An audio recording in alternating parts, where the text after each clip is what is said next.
सुवर्णाचं नवीनच लग्न झालं होतं. ती आपल्या सासरी आली होती.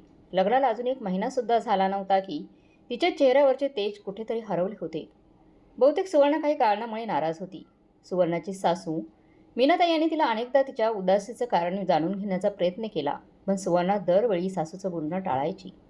मीनाताईंना असं वाटत होते की बहुतेक नवीन घरामध्ये तिचं मन लागत नसावे. त्यामुळे ती सतत उदास असते. ती जास्त कुणाशी बोलतही नव्हती. एके दिवशी मीनाताई अंगणामध्ये बसल्या होत्या. तेव्हा अचानक त्यांच्या दरवाजाबाहेर सुवर्णाचा भाऊ प्रसाद येताना दिसला. तो सुवर्णाला न्यायला आला होता. प्रसाद आल्यानंतर मीनाताईंनी त्याला पाणी वगैरे दिले. सुवर्णाने भावासाठी चहा आणून दिला. प्रसाद मीनाताईंना म्हणाला, मी सुवर्णाला न्यायला आलो आहे. तेव्हा मीनाताईंनी सुद्धा सुवर्णाला माहेरी जाण्यास नकार दिला नाही. त्यांनी विचार केला, जर सुवर्णा तिच्या माहेरी गेली तर तिथे तिचं मन रमेल, मन लागेल. आई वडिलांसोबत राहिली तर ती आनंदी होईल आणि तिच्या चेहऱ्यावरची चमक पुन्हा परत येईल. सुवर्ण माहेरी गेली. संध्याकाळी नकुल ऑफिसवरून घरी आला. तेव्हा मीनाताईंनी त्याला विचारलं, नकुल बाळा, तुझ्यात आणि सुवर्णामध्ये सर्व काही ठीक तर आहे ना? अरे, ती खूप गप्प असते म्हणून विचारलं. तू तिला काही बोलला तर नाहीस ना? तेव्हा नकुल म्हणाला, आई, मी तिला काहीच बोललो नाही आणि मला तर कधीच असे वाटले असं काही वाटत नाही की ती घरात नाराज वगैरे आहे. म्हणून तेव्हा नकुलकडे पाहत मीनाताई म्हणाल्या, ठीक आहे, बहुतेक माझंच काहीतरी गैरसमज झाला असेल. पण तरी बाळा, तू एक वेळ सुवर्णाशी बोलून बघ ना सुवर्णाशी. बहुतेक ती तुला काही सांगेल. अखेर ती तुझी बायको आहे. नकुल म्हणाला, ठीक आहे आई, सुवर्णाला येऊ देत तेव्हा मी तिच्याशी बोलेन. त्यानंतर दुसऱ्या दिवशी संध्याकाळी जेव्हा नकुल ऑफिसवरून घरी आला तेव्हा त्याने पाहिले की त्याची आई उदास बसलेली आहे. नकुलला पाहताच त्या उठल्या. त्यांनी नकुलला चहा पाणी दिले. काही वेळाने त्या म्हणाल्या, नकुल, उद्या रविवार आहे, सुट्टीचा दिवस आहे. तेव्हा तू माझ्या खोलीतील सामान काढून माझ्या खोलीमध्ये ठेव. तुझ्या खोलीतील सामान काढून माझ्या खोलीमध्ये ठेव आणि माझे सामान तुझ्या खोलीमध्ये ठेवून दे. मी तुझ्या खोलीमध्ये राहीन. तो म्हणाला, आई, अचानक रूम शिफ्ट करण्याबद्दल मला का बोलत आहेस? सर्व ठीक तर आहे ना? तेव्हा आई म्हणाली, अरे बाळा, माझी खोली मोठी आहे ना, आणि एवढ्या मोठ्या खोलीत मी एकटीच असते. आणि आता तुझं लग्न झालं आहे तर मग तुम्हा दोघांसाठी माझी खोली छान आहे, मोठी आहे म्हणून म्हणाले, बाकी काही नाही.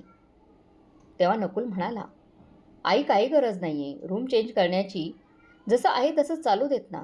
आणि आता सुवर्णसुद्धा घरी नाही. आपण 3 असताना जर रूम चेंज केली तर तिला खूप वाईट वाटेल. तिला वाटेल असं का केलं आहे.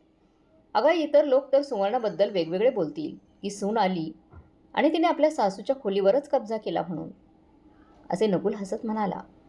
त्याचे बोलणे ऐकून मीनाताई शांत बसल्या, गप्प बसून राहिल्या.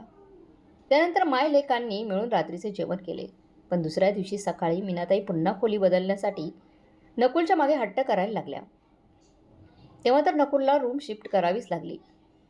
खोलीतील सामान शिफ्ट केल्यानंतर मीनाताई म्हणाल्या, नकुल, अरे, सुवर्णाच्या बाबांनी लग्नात हा जो सोफा दिला आहे तो सुद्धा तुमच्या खोलीत ठेव. नकुल नकुल आईचे बसे बोलणे ऐकून दंग झाला. त्याने आईला विचारलं, आई, नक्की तुझ्या डोक्यामध्ये काय चालू आहे? हे बघ, हा सोफा बाहेरच राहू दे. अगं, पाहुणे आले तर बसतील ना त्याच्यावरती. तेव्हा आई म्हणाली, पण बाळा, हा काय, आपल्याकडे सुद्धा सोफा आहे ना. त्यामुळे हा सुवर्णाचा सोफा तू तुझ्या खोलीमध्ये ठेव. नकुल म्हणाला, आई, हाच नवीन सोफा इथे हॉलमध्येच छान दिसतो, इथेच राहू देत ना, मी नाही घेऊन जाणार बेडरूममध्ये तो. यावर मीनाताई म्हणाल्या, नकुल, हट्ट करू नकोस रे. सुवर्णाचा सोफा तिच्या खोलीमध्ये नेऊन ठेव.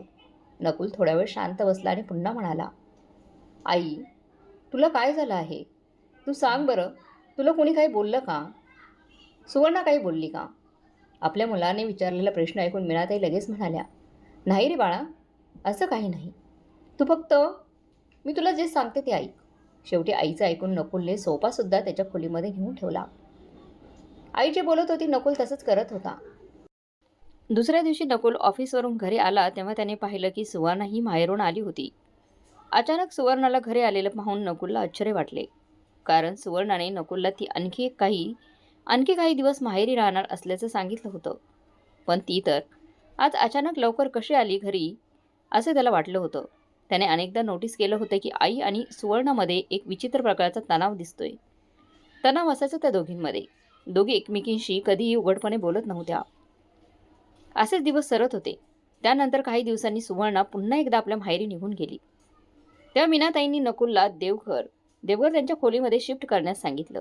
त्या म्हणाल्या, "नकुल, मी पहाटे लवकर उठून पूजा करते, त्यामुळे तुमची झोप मोड होत असेल ना, नाही होत असेल ना, उगाच तुम्हाला डिस्टर्ब होते ना." तेव्हा नकुल म्हणाला, "आई, तुला कोणी सांगितलं की तू पहाटे उठून पूजा करतेस, त्यामुळे आम्हाला डिस्टर्ब होतं म्हणून तुला कोणी सांगितलं?" नकुलचे बोलणे ऐकून मीनाताई थोड्याशा गोंधळल्या. त्या म्हणाल्या, "अरे नकुल, कुणी काही सांगितलेलं नाही रे मला, पण मला समजते ना. अरे बाळा, मी जेव्हा पूजा करते तेव्हा तुला नाही पण सुवर्णाला तर डिस्टर्ब होत असेल ना." असे बोलून त्या चहा बनवण्यासाठी निघून गेल्या. आता मात्र नकुलच्या मनामध्ये वेगवेगळे विचार यायला लागले. त्याला असं वाटायला लागले की अखेर या घरामध्ये काहीतरी चालू आहे. सुवर्णा जेव्हाही तिच्या माहेरी जाते तेव्हा आई असं विचित्र हट्ट घेऊन बसते. आधी खोली, त्यानंतर सोफा आणि आता हे देवघर सुद्धा. जेव्हा सुवर्णा घरामध्ये असते तेव्हा दोघींमध्ये एक विचित्र प्रकारचा तणाव का असतो, असा नकुलला प्रश्न पडला होता. काहीतरी नक्कीच आहे जे आई माझ्यापासून लपवत आहे, असे मनात बोलत असताना अचानक त्याची नजर तिथेच सोफ्यावर असलेल्या त्याच्या आईच्या फोनवर पडली. नकुलने फोन उचलून पाहिला तेव्हा त्याला दिसले की काल संध्याकाळी सुवर्णाच्या आईचा फोन आला होता, म्हणजेच त्याच्या सासूबाईंचा.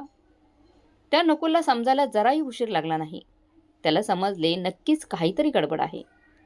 नकुलने पुन्हा एकदा आईला विचारलं. ह्यावेळेस मीनाताईंनी त्याचे बोलणे टाळले. शेवटी नकुलने देवघर आईच्या खोलीमध्ये नेऊन ठेवले. दुसऱ्या दिवशी संध्याकाळी नकुल ऑफिसवरून घरी आला. फ्लिपकार्ट से मैंने ऑर्डर किया है कुर्ता, ट्राउज़र पैंट, दुपट्टा सेट। इसकी मैं अनबॉक्सिंग करने वाली हूँ। ये वाइन कलर आला तेव्हा त्याने पाहिले की सुवर्णा ही माहेरून घरी आली होती.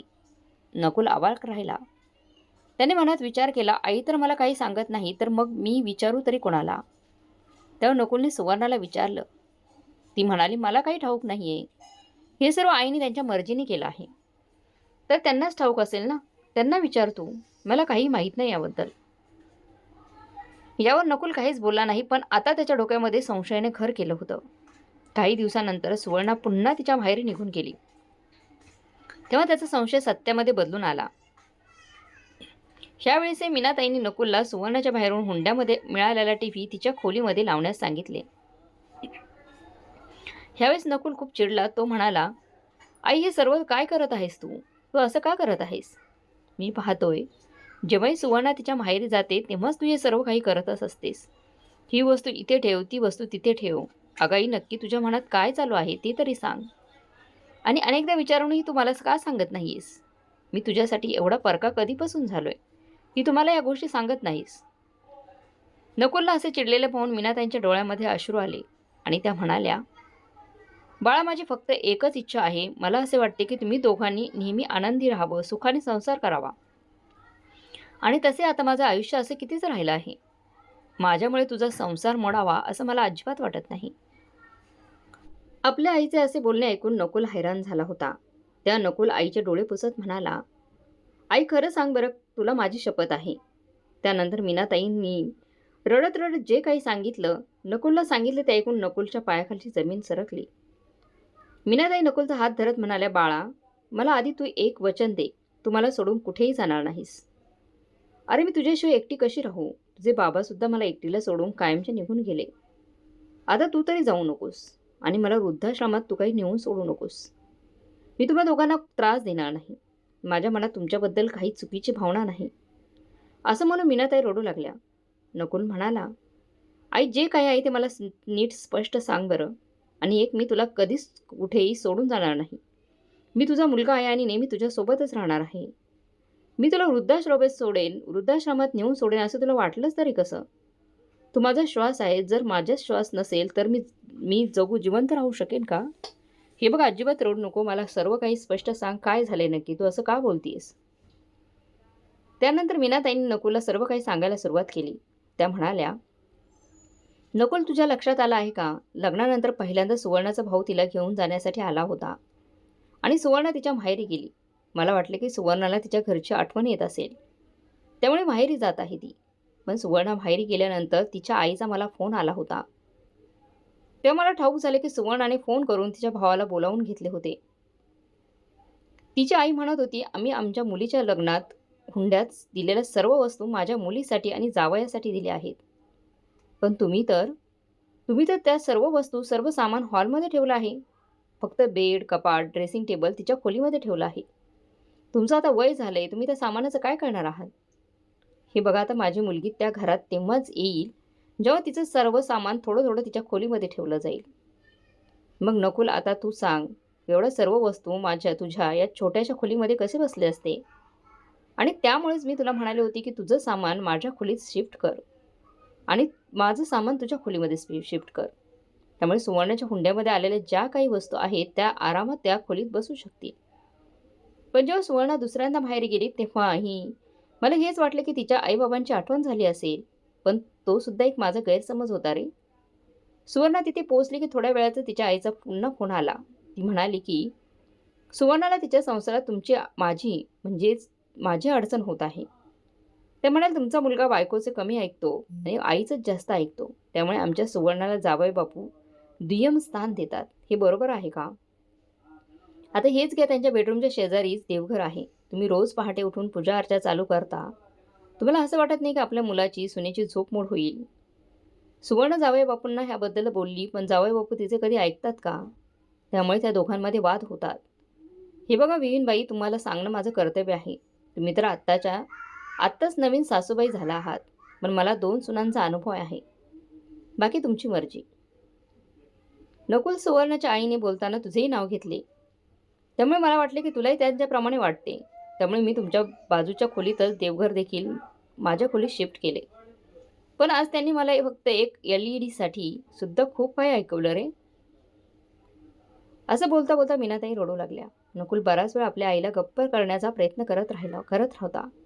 पण मीनाताई काही रडायचं थांबल्या नाहीत. तेव्हा नकुल स्वयंपाक खोलीत जाऊन आईसाठी पाणी घेऊन आला आणि पाण्याचा ग्लास आईला देत म्हणाला, आई आता मला स्पष्ट सांग, सुवर्णाची आई तुला आणखी काय काय बोलली? काय काय म्हटलंय तर तुला?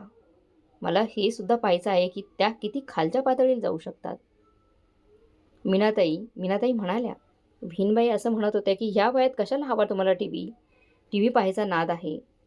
मी तो LED माझ्या मुलीसाठी हा विचार करून दिला होता की माझं जावई आणि मुलगी LED वर आपल्या खोलीमध्ये आरामात सिनेमा पाहतील. पण ते दोघेही त्या LED चा काहीच वापर करत नाहीत. आणि तुम्ही तर LED हॉलमध्येच लावून घेतला आहे स्वतःसाठी आणि दिवसभर त्यावर भक्तिगीते बघत बसता. तुम्हाला काही समजते की नाही? सुनीले दिलेल्या वस्तू वापरताना तुम्हाला लाज कशी वाटत नाही? माझ्या मुलीला तुम्ही तिच्या वस्तू वापरलेल्या अजिबात आवडत नाहीत. ती जावई बापूमुळे तुम्हाला काही बोलत नाही, म्हणून ती शांत राहते. आता तुमचा मुलगा तुमचं सर्व काही ऐकत असेल, पण उद्या त्यांना मुलं बाळे झाले की मग नक्कीच बायकोचं ऐकेल. मग तेव्हा जर का कोणी पाणी डोक्यावरून गेलं तर असे होऊ नये की तुमचा मुलगा आणि सून तुम्हाला सोडून स्वतः कुठेतरी राहायला जातील किंवा तुम्हाला वृद्धाश्रमात तरी सोडून येतील. सर्व चूक तुमची असेल, पण बदनाम मात्र माझी मुलगी होईल ना? मग आता तूच सांग नकुल, मी तुला त्यावेळेस किती समजावले होते की तू तुझ्या खोलीत लाव, पण तू माझं ऐकलं नाहीस. मग यात माझी काय चूक आहे रे? आताही जेव्हा जेव्हा सुवर्णाच्या आईचा फोन येतो, तेव्हा सुवर्ण तिच्या माहेरी जाते, तेव्हा मला भीती वाटायला लागते की आता कोणता नवीन वाद सुरू होणार आहे. तिच्या आईचा लगेच फोन मला येतो, तुझे बाबा गेल्यानंतर मी खूप संघर्ष करून तुझं पालन पोषण केलं रे बाळा. तेव्हा सर्व नातेवाईकांनी माझी साथ सोडली होती. त्यावेळेस कुणी माझ्या मदतीला आलं नाही. मी विचार केला, आयुष्य कष्ट करण्यात गेलं, कमीत कमी तुझ्या लग्नानंतर तरी मी आनंदाने राहीन. पण खरे तर मला आता खूप भीती वाटत असते. असे बोलत असताना मीनाताईंचे हात थरथरायला आणि बोलताना त्यांची जीभ अडखळायला लागली. हे पाहून नकुलात आपल्या आईबद्दल खूप वाईट वाटू लागलं. त्याच्या डोळ्यात अश्रू आले. त्याला आता सुवर्ण आणि तिच्या आईचा खूप राग यायला लागला होता. तो मनात म्हणाला, या लोकांनी काय अवस्था केली आहे माझ्या आईची. त्याने तेव्हा कसे तरी आपल्या रागाला कंट्रोल केले. नकुल आपल्या आईला दिलासा देत म्हणाला, आई तुला माझ्यावर विश्वास नव्हता का? तू सुरुवातीलाच मला हे सर्व सांगायला हवं होतंस ना? त्याच वेळेस मी काही ना काही मार्ग नक्कीच काढला असता. तेव्हा मीनाताई म्हणाले, नाही रे बाळा, असं काही नाही. ज्या प्रकारे सुवर्णाच्या आई माझ्याशी बोलत होत्या, मला वाटत होतं त्यामध्ये तुझी सुद्धा सहमती आहे. 1-2 वेळा विचार सुद्धा केला की तुला हे विचारावं, पण परत मला वाटलं की तुम्हा दोघा नवरा बायकोत माझ्यामुळे भांडणं होतील, वाद होतील. पण नकुल, ह्या वेळेस विहीनबाई मला खूप जास्तच बोलल्या रे. मीनाताईने जे काही घडलं ते सर्व सांगितलं. तेव्हा नकुल म्हणाला, आई म्हणजे याचा अर्थ असा, जर त्या जास्त काही बोलल्या नसत्या तर मग बहुतेक मला काही सांगितलं नसतं. पण ठीक आहे, उशिरा का होईना मला सर्व काही समजलंय. तू अशी का वागते आणि सुवर्णाची आई तुला का फोन करते. शेवटीच समजले की तू अशी का वागत होतीस. पण आई आता मात्र याचा लवकरच सोक्षमोक्ष लावणार आहे मी. नकुलचं बोलणे ऐकून मीनाताई घाबरल्याने म्हणाले, नाही रे बाळा, तू असं कोणतंही चुकीचं पाऊल उचलू नकोस, ज्यामुळे प्रॉब्लेम निर्माण होतील. त्याचा आपल्यालाच त्रास होईल. आणि फक्त माझ्यामुळे तुमचा संसार तुटायला नको रे बाळा. नकुल म्हणाला, आई संसार कोणी एका माणसामुळे होत नाही. यामध्ये 2 लोकांचे बरोबर योगदान असावे लागते. पण इथे तर तुझ्या सुनेला संसार म्हणजे हेच काही कळत नाही. आणि तिच्या आईला तर अजिबात नाही. नाहीतर तिच्या आईने आमच्या संसारात अशी ढवळाढवळ केलीच नसते. मुलीच्या सासरी काय घडते याची रेख ना रेख जर तिच्या माहेरी समजत असेल आणि माहेरची ही मुलीच्या संसारात लक्ष घालत असतील तर असा संसार कधीच चांगला होऊ शकत नाही. आता मला त्यांच्याच भाषेमध्ये उत्तर द्यावं लागेल. आई माझ्यावर विश्वास ठेव. मी आमच्या नात्याला फक्त एक संधी देत आहे. नाहीतर ज्या प्रकारचे हे नाते आहे ते तुटलेलेच चांगले असं मला वाटतं. कारण आयुष्यभर दुःख सहन करत बसण्यापेक्षा एकदाच दुःखी झालेलं कधीही चांगलं.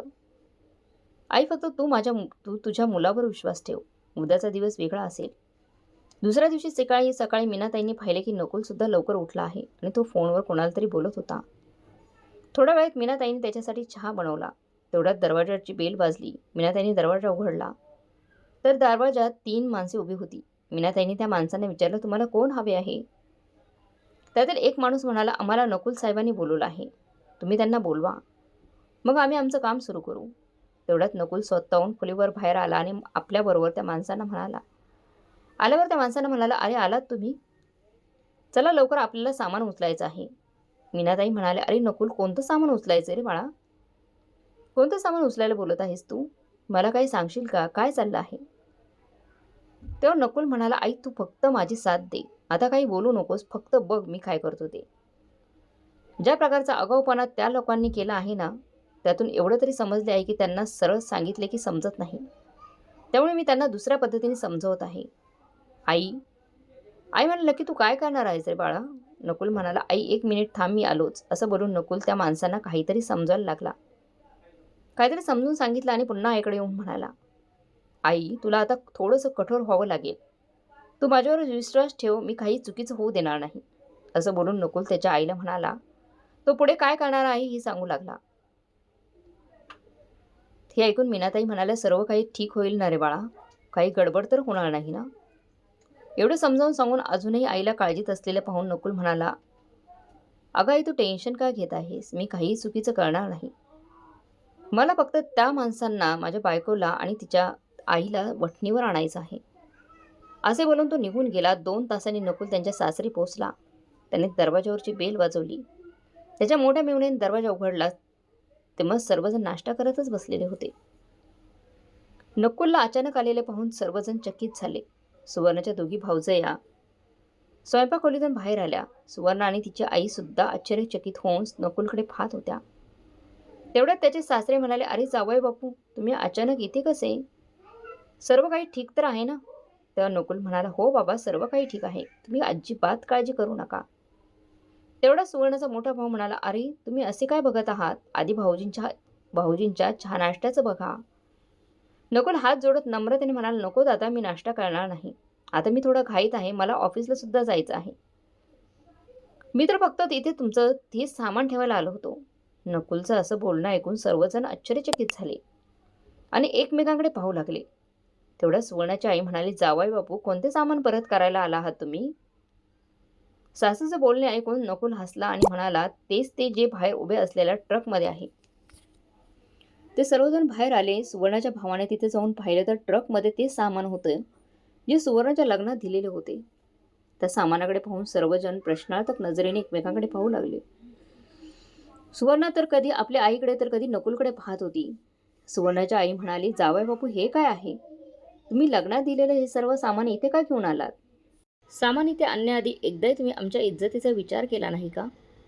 तुम्हीच बघा, बाहेर आजूबाजूचे सर्व लोक उभे राहून एकमेकांशी कुजबूज करत आहेत. सुवर्णाचे बाबा सुद्धा म्हणाले, जावई बापू, हे सर्व काय आहे, मला नीट सांगाल का. तेव्हा नकुल हात जोडून म्हणाला, बाबा, ह्या वस्ती तुम्ही तुमच्या मुलीला लग्नात हुंडा म्हणून दिले आहेत, ज्यावर फक्त तुमच्या मुलीचा अधिकार आहे. काय आई बरोबर बोलतोय ना मी? तर असो. पण बाबा, आम्ही जिथे राहतो ते घर माझ्या आईचं आहे, जे माझ्या बाबांनी खरेदी केलं आहे. तेव्हा आईने मला स्पष्ट सांगितले आहे की तू स्वतःचे नवीन घर खरेदी कर आणि तिथे हे सर्व सामान घेऊन जा. मग ज्याचं सामान आहे त्याच्या घरी नेऊन दे. माझ्या घरामध्ये ह्या वस्तूंसाठी जागा नाही. ती असे म्हणाली, जेव्हापासून हा हुंडा घरी आला आहे तेव्हापासून माझी रात्रीची झोप उडाली आहे. त्यामध्ये सुवर्णाची आई म्हणाली, नक्की तुम्हाला काय म्हणायचं आहे? स्पष्ट बोला, काय प्रॉब्लेम आहे तुमचा? त्या नकुल हसून म्हणाला, सासूबाई मला फक्त हेच म्हणायचे आहे की तुम्ही हुंड्यामध्ये या सर्व वस्तूंसोबत तुमच्या मुलीला एक खोली दिली असती तर बरं झालं असतं. म्हणजे तिला काही त्रास झाला नसता आणि माहेर जवळ आहे म्हणून सारखं सारखं माहेर यावं लागलं नसतं. नकुलचं बोलणं ऐकून त्याची सासरे आणि सुवर्णाचा मोठा भाऊ सासूकडे पाहत होते. तिथेच उभे असलेल्या दोन्ही सुना देखील सासूकडे पाहू लागल्या. तेव्हा सासूने तर गप्प राहणं ठीकच समजले. अखेर त्यांची पोल उघडी पडली होती, तेही मुलगा आणि सुनांच्या समोर. त्यांच्या लक्षात आले की नकुलला सर्व काही ठाऊक झालं आहे आणि ह्यावेळेस नकुलची आई थोडीशी कठोर झाली होती. सुवर्ण म्हणाले, माझ्या आईवडिलांची तुम्हाला काही पर्वा नव्हती, त्यामुळेच तर तुम्ही त्यांनी लग्नात दिलेले सामान इथे ट्रक करून घेऊन आलात. तुम्ही हाही विचार केला नाही की माझ्या आईवडिलांना काय वाटेल. अहो, आपण बसूनसुद्धा बोलू शकलो असतो ना. सुवर्णेचे बोलणे ऐकून नकुल म्हणाला, अरे च्या, बसूनसुद्धा बोलता येतं का? हे तर मला ठाऊकच नव्हतं. कारण तू आमच्याशी कधी बोललीच नाही. उलट काही प्रॉब्लेम झाला की तू माहेर येऊन बसत होतीस. आणि तू माहेर आलीस की तुझ्या आईचा फोन करून माझ्या आईला त्रास देत होती तुझी आई. एवढंच काय, पण त्यांनी माझ्या आईला धमकी दिली की जर माझ्या आईने त्यांचं बोलणं ऐकलं नाही तर उद्या मुलगा आणि सून तुमच्यापासून वेगळे राहतील किंवा तुम्हाला वृद्धाश्रमात सोडून येतील. त्यानं तुला माझ्या आईबद्दल काही वाटले नाही का? आता तर सुवर्णाची बोलतीच बंद झाली होती. आता मात्र तिथल्या सर्वांना सुवर्ण आणि तिच्या आईबद्दल ठाऊक झाले होते. पण एक वडील मुलीचे घर कसे तुटू देतील? त्यांचा संसार मोडू नये म्हणून सुवर्णाच्या वडिलांनी नकुलसमोर हात जोडले आणि म्हणाले, जावे बाबा, माफ करा. आम्हाला असं वाटत होती की आमची मुलगी आम्हाला भेटण्यासाठी आनंदाने येते, ती तुमच्या परवानगीने. आजपर्यंत जे काही झाले यापुढे अशी काही चूक होणार नाही. तुम्हाला आणि विहीनबाईंना काही त्रास होईल असं कोणी वागणार नाही. पण कृपा करून या सर्व वस्तू तुम्ही तुमच्या घरी घेऊन जा. तेव्हा नकुलने आपल्या सासऱ्याला हात जोडलेले पाहून त्यांचा हात हातात घेतला आणि म्हणाला, मला माफ करा बाबा. मला हे सर्व करायचं नव्हतं, पण ह्या दोघींनी मिळून माझ्या आईला खूप त्रास दिलाय. या दोघींमुळेच आईच्या डोळ्यात पाणी आलं. मी माझ्या आईला रडताना पाहिले म्हणूनच मी हे पाऊल उचललं. सुवर्ण आणि तिची आई खाली मान घालून उभ्या होत्या. सुवर्णाचा भाऊ म्हणाला, आई काय केलंस तू हे? अगं, जर माझी बायको अशी वागली असती तर तू हे सहन केलं असतंस का? तुझ्या सुनांनी काय आदर्श घ्यायचा तुझ्याकडून? तेव्हा आई म्हणाली, मला माफ करा जावई बापू. नकुल म्हणाला, माझी माफी मागून काय उपयोग आहे? सासरे म्हणाले, जावई बापू, माझ्या मुलीला एक संधी द्या आणि कृपा करून तुम्ही हे सामान पुन्हा तुमच्या घरी घेऊन जा. माझी पत्नी विहीनबाईंची माफी मागेल. तुम्ही पुढे व्हा, आम्ही तिकडे यायला निघतोय. असं बोलताच नकुल सामानाचा ट्रक घेऊन पुढे गेला आणि त्याच्या मागोमाग स्वतः सुवर्णाचे बाबा, मुलीला आणि त्यांच्या पत्नीला घेऊन सुवर्णाच्या सासरी पोहोचले. तिथे तिघांनीही आपल्या विहीनबाईंची माफी मागितली आणि यापुढे असं काहीही होणार नाही असं आश्वासन दिलं. मीनाताई मोठ्या मनाच्या होत्याच. त्यांनी लगेच त्यांना माफ केलं आणि म्हणाल्या, मला नकुलसारखा मुलगा आहे म्हणून हे शक्य झालं, नाही तर आजकालच्या मुलांना बायकोसमोर नेहमी आईच चुकीची वाटते. नकुल म्हणाला, आई, प्रत्येक मुलाने बायकोचे ऐकून आईला किंवा आईचे ऐकून बायकोला त्रासच देऊ नये असं मला वाटतं. कारण त्या दोघी त्यांच्यासाठी तेवढ्याच महत्त्वाच्या असतात. कारण एकीला त्याला हे जग दाखवलेलं असते तर ती दुसरी स्वतःच्या आई वडिलांना सोडून त्याच्या घरी आलेली असते. बरोबर ना? मित्रांनो, तुम्हाला या कथेबद्दल काय वाटते? नकुलने जे काही निर्णय घेतला तो योग्य होता की अयोग्य होता? जर असं त्रास जर होत असेल किंवा सासूबाई संसारात ढवळाढवळ करत असेल तर त्यांना अशाच प्रकारचं उत्तर देणं फार गरजेचं आहे. तुम्हाला काय वाटते? नकुलने घेतलेला निर्णय योग्य होता की अयोग्य? कमेंट बॉक्समध्ये नक्की कळवा. आणि आजची कथा चांगली वाटली असेल तर लाईक, शेअर, सबस्क्राईब नक्की करा. भेटूया पुढच्या कथेमध्ये.